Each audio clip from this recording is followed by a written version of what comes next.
Cordial saludo a todos los presentes.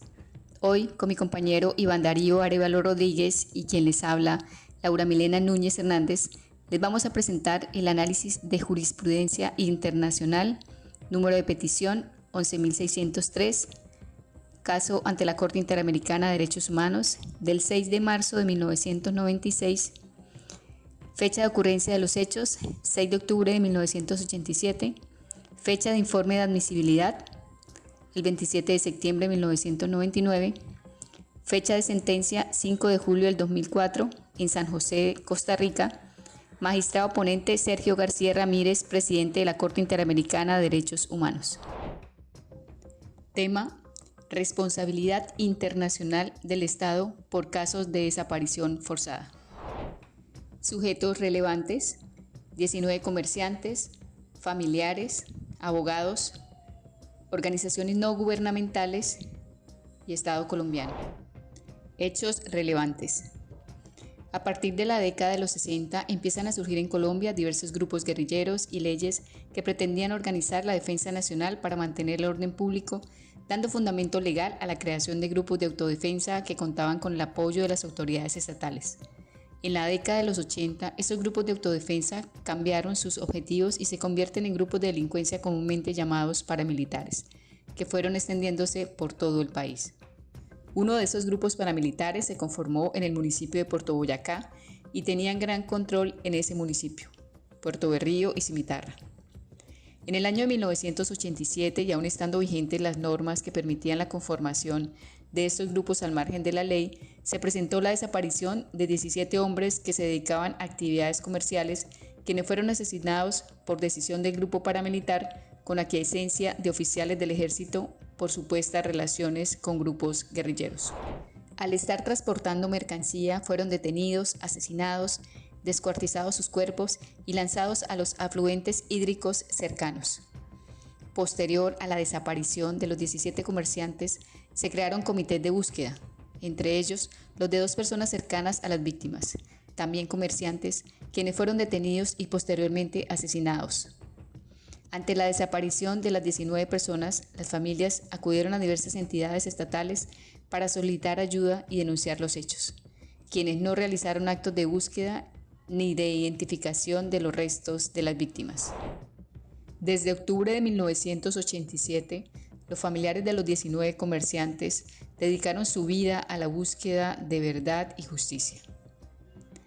Después de agotar todas las instancias nacionales, donde predominó la impunidad total, los familiares decidieron acudir al Sistema Interamericano de Derechos Humanos con el acompañamiento de la Comisión Colombiana de Juristas y el Centro por la Justicia y el Derecho Internacional, donde se reconoció su caso hasta llegar a la Corte Interamericana de Derechos Humanos.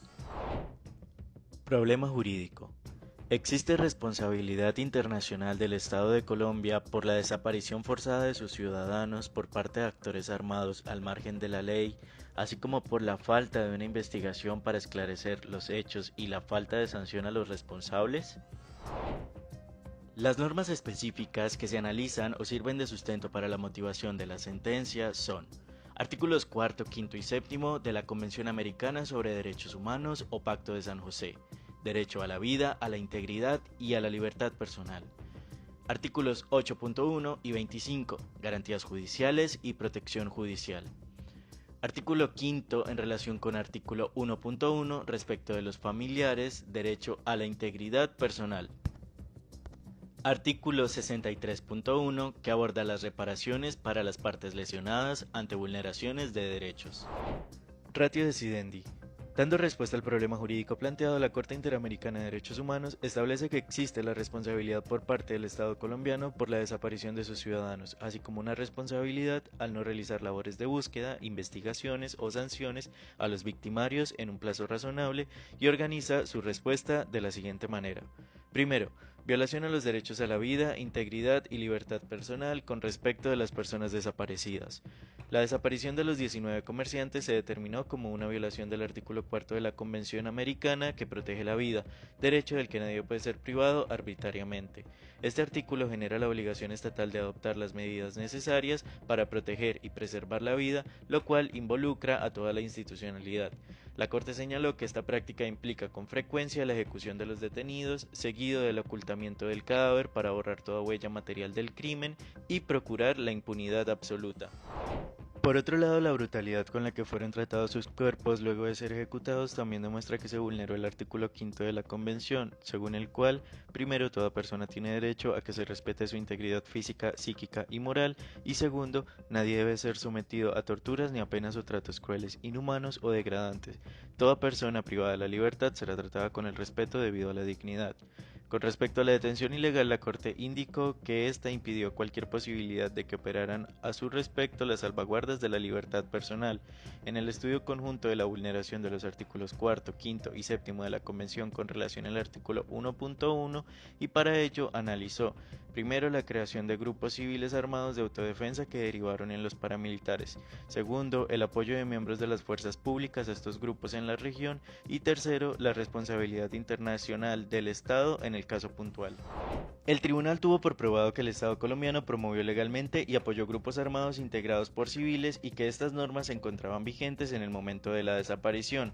Desde 1985, dichos grupos empezaron a actuar como delincuentes, obligando a expedir medidas legislativas en un intento por contrarrestar su expansión, pero no fueron efectivas. En efecto, la vulneración a los artículos 4, 5 y 7 convencionales se realizaron por uno de estos grupos impulsados, apoyados e incentivados por las mismas autoridades militares del municipio de Puerto Boyacá. La Corte IDH determinó que de los medios probatorios presentados puede evidenciarse como miembros de la fuerza pública apoyaron al grupo paramilitar en los actos cometidos contra los 19 comerciantes. Finalmente consideró que existía responsabilidad internacional del Estado colombiano por la comisión de la masacre, pues se demostraba que ha habido apoyo o tolerancia del poder público en la infracción de los derechos reconocidos en la Convención. Punto 2. Violación del derecho a la integridad personal, artículo 5 de la Convención Americana sobre los Derechos Humanos. Respeto de los familiares por los sufrimientos morales y psicológicos que tuvieron los familiares de las víctimas por las circunstancias generadoras de las violaciones, así como por las actuaciones y omisiones posteriores por parte de las autoridades estatales, vulneraron el artículo 5 de la Convención Americana.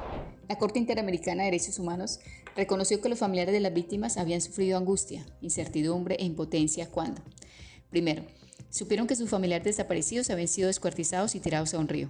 Segundo, vivieron la falta de apoyo de las autoridades estatales en la búsqueda inmediata, debiendo ellos mismos crear comités de búsqueda, a sabiendas que su vida corría peligro de muerte. Tercero, recibieron amenazas, atentados y debieron desplazarse forzosamente o exiliarse. Cuarto, vivieron las demoras en la investigación y sanción de los civiles. Quinto, vieron que tribunales militares sin competencias hicieron cargo de las investigaciones a miembros del ejército. Esto, según la Corte Interamericana de Derechos Humanos, produjo que los familiares hayan sido víctimas de tratos crueles, inhumanos y degradantes, lo cual constituye una violación por parte del Estado al artículo 5 de la Convención Americana en relación con el artículo 1.1. Tercero, violación a los derechos de las garantías judiciales y a la protección judicial, artículos 8 y 25 de la Convención Americana sobre Derechos Humanos. La Corte IDH dividió el estudio de la vulneración de estos derechos en dos partes. Por un lado, analizó la competencia de la jurisdicción penal militar para conocer de los hechos del caso, determinando que se vulneraron los artículos 8.1 y 25 por violación del principio del juez natural y consecuentemente del debido proceso y acceso a la justicia. En segundo término, analizó la conducta del Estado colombiano en relación con las actuaciones surgidas ante la justicia ordinaria. Frente al primer punto, la Corte reiteró que, en un Estado democrático de derecho, dicha jurisdicción ha de tener un alcance restrictivo y excepcional. Por ello, solo se debe juzgar a militares por la comisión de delitos o faltas que, por su propia naturaleza, atenten contra bienes jurídicos propios del orden militar. De esta forma, cuando un juez militar asume la competencia de un asunto que debería conocer el juez ordinario, se afectan los principios de juez natural y debido proceso. En el caso colombiano, el artículo constitucional 221 determina que la competencia de los tribunales militares es excepcional y restringida al conocimiento de conductas que los miembros de la fuerza pública cometieron con relación directa a una tarea militar legítima. La Corte Interamericana consideró que en las decisiones no se respetaron los parámetros de restricción y excepcionalidad de la jurisdicción castrense.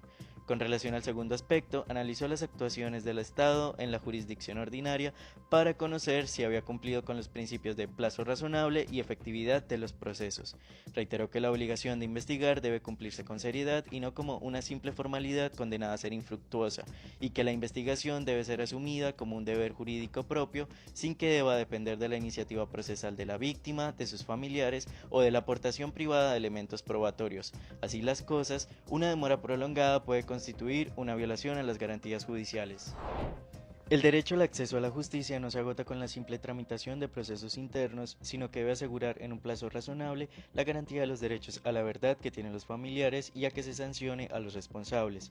Para estudiar la vulneración del principio de plazo razonable, se debe tener en cuenta la terminación del proceso cuando se dicta sentencia en firme, estudiando, primero, la complejidad del asunto, segundo, la actividad procesal del interesado y tercero, la conducta de la autoridad judicial. En el caso puntual analizado, la Corte IDH cuestionó que entre la investigación preliminar y la apertura de la instrucción y vinculación de civiles por los delitos habían pasado más de 7 años y remarcó que en mayo de 1997 el mismo Tribunal Nacional de Segunda Instancia expresó que el plazo se había extendido injustificadamente por más de 7 años, pues el proceso completo en el juzgado duró más de 14 años desde su apertura en 1987. En consecuencia, llegó a la conclusión de que no era necesario agotar los recursos internos porque se configuraba una excepción a este requisito por vulneración a los artículos 8.1 y 25 convencionales, dada la poca efectividad de los procesos abiertos y el desconocimiento de un plazo razonable, criticando también que no se hubiera abierto ninguna investigación contra miembros de la fuerza pública en el foro ordinario y que en el momento de fallar existieran varias demandas de reparación directa presentadas por las víctimas y ni siquiera estuvieran cerca de concluir pasados 7 años. Resuelve. La Corte declara que la sentencia de fondo, reparaciones y costas constituye per se una forma de reparación y dispone que el Estado colombiano debe investigar, identificar, juzgar y sancionar a todos los autores materiales e intelectuales de las violaciones cometidas en perjuicio de los 19 comerciantes. El resultado de este proceso deberá ser públicamente divulgado y en un plazo razonable. Realizar una búsqueda para determinar con certeza lo ocurrido con los restos humanos de las víctimas y, en caso de ser posible, entregarlos a sus familiares. El Estado debe erigir un monumento en memoria de las víctimas y realizar una ceremonia pública, poner una placa con los nombres de los 19 comerciantes, así como un acto público de reconocimiento de su responsabilidad internacional y de desagravio a la memoria de las víctimas en presencia de sus familiares y de las más altas autoridades del Estado. Brindar a través de sus instituciones de salud especializadas de forma gratuita los tratamientos médicos y psicológicos requeridos por los familiares de las víctimas. Establecer las condiciones necesarias para que los miembros de la familia de la víctima en el exilio tengan garantías de retorno, si lo desean, cubriendo los gastos en que incurran por tal motivo. Ocuparse de garantizar la vida, integridad y seguridad de las personas que rindieron declaración ante el tribunal y sus familias. Proveerles la protección necesaria para que se cumplan las garantías de no repetición. Pagar una indemnización económica a las víctimas por concepto de esos ingresos dejados de recibir, por los gastos en que incurrieron los familiares con el fin de indagar el paradero de estos, por la indemnización del daño inmaterial de cada uno de los hijos, cónyuges, compañeras permanentes, padres y a cada uno de los hermanos de las 19 víctimas. Que el Estado debe asumir el pago por concepto de costas y gastos a la Comisión Colombiana de Juristas y al Centro por la Justicia y al Derecho Internacional, así como la cantidad total de indemnizaciones por concepto de daño material, inmaterial, costas y gastos establecidos en la sentencia de fondo, reparaciones y costas, sin que ninguno de esos rubros que la componen pueda ser objeto de tributo o gravamen actualmente existente o que pueda decretarse en el futuro. Que la Corte supervisará el cumplimiento de la sentencia de fondo, reparaciones y costas, y dará por concluido el presente caso una vez que el Estado haya dado cabal aplicación a lo dispuesto en la misma. Lo conmina a rendir un informe sobre medidas tomadas para darle cumplimiento a la Corte una vez cumpla un año la sentencia. Seguimiento a la aplicación de la sentencia.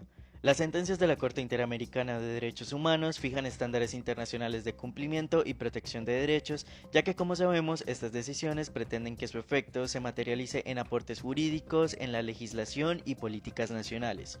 Cumplir lo dispuesto en las sentencias del tribunal corresponde a un principio básico del derecho de la responsabilidad internacional del Estado, según el cual deben acatar sus obligaciones convencionales internacionales. Tras la revisión realizada en 2006 por la Corte, se observa que el Estado colombiano había cumplido con pagar el 90% de las indemnizaciones económicas a las víctimas y valoró positivamente los avances con relación a la investigación de miembros de la fuerza pública. El 5 de octubre de 2020, con ocasión a la conmemoración de los 33 años de los hechos, el Comité de los Familiares de los 19 comerciantes y la Comisión Colombiana de Juristas hicieron un recuento sobre los avances que se han presentado en la implementación de la decisión de la Corte. Existe una placa conmemorativa al monumento de los 19 comerciantes ubicada en el Parque de los Niños de Bucaramanga. Denuncian que el Estado no continuó con la búsqueda y solicitaron que se cumpliera la medida de salud gratuita que sigue pendiente. Confían que tras los acuerdos de paz y con la creación de entidades como la Unidad de Búsqueda de Personas Dadas por Desaparecidas, su larga espera sea tenida en cuenta para activar cuanto antes la búsqueda y de esta manera se puedan recuperar, identificar y entregar los cuerpos de los desaparecidos.